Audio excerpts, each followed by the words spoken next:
రామచంద్రమూర్తి ఇచ్చట పర్ణశాల నిర్మించబోగా ఎన్నో అపశకునములు జరిగి ఉండెను.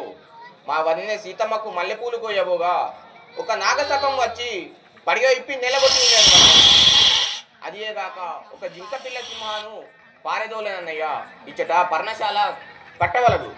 సహోదర లక్ష్మణ, నేను రాముడై ఉండగా నీకు భయమేలా?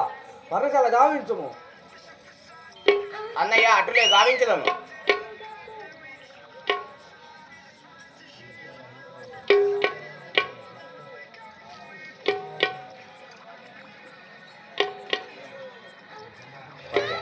అన్నయ్య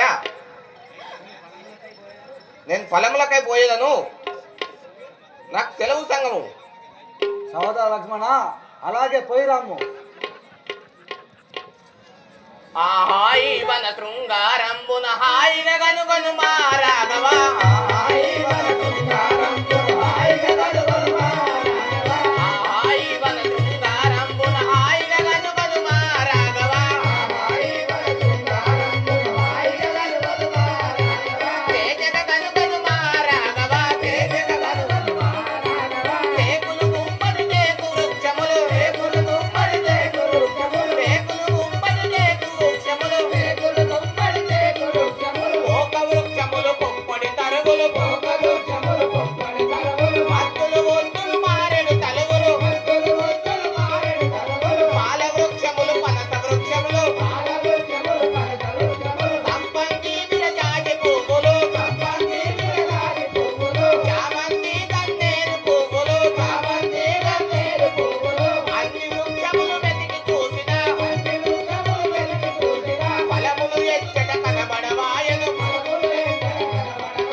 ఆహా, ఈ యొక్క వృక్షరాజ్యం యొక్క ఫలములు ఆనందకరంగా ఉన్నవి. ఈ సూర్యాస్తములచే ఈ మామిడి చెట్టును తెగ వేసెదను. ఈ మామిడి చెట్టు తెగ వేయగా అందులో ఎవరో మునీశ్వరుడు తపము చేయుచుండెను. నాకు తెలియక వేటు వేయగా అతను శిరస్సు తెగి కింద పడి ఉండెను. తప్పు జరిగి ఉండేను. ఇప్పుడే మా అన్నయ్య దగ్గరికి పోయి విన్నవించేదను. అన్నయ్య, నా తప్పు క్షమించుము. లక్ష్మణ, ఏం జరిగాను? ఆ సూర్యాస్త్రమచే ఆ మామిడి చెట్టును తెగ వేటు వేయగా అందులో ఎవరో మునీశ్వరుడు తపము చేయుచుండెను.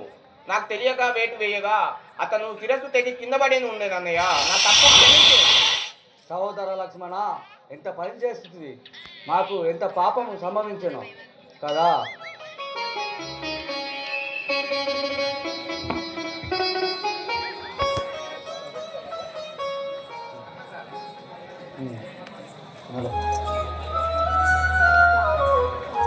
రాఘవా రామచంద్ర,